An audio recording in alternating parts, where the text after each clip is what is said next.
ధర్మం పట్ల నిజమైన విశ్వాసం విధేయత చూపుతారని,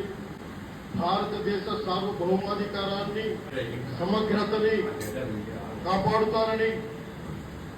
ఆంధ్రప్రదేశ్ రాష్ట్ర మంత్రిగా కర్తవ్యాలను శ్రద్ధతో అంతఃకరణ శుద్ధితో నిర్వహిస్తానని,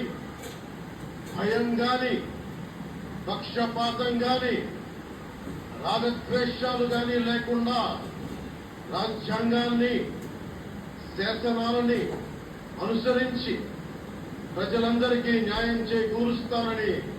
దైవ సాక్షిగా ప్రమాణం చేస్తున్నాం.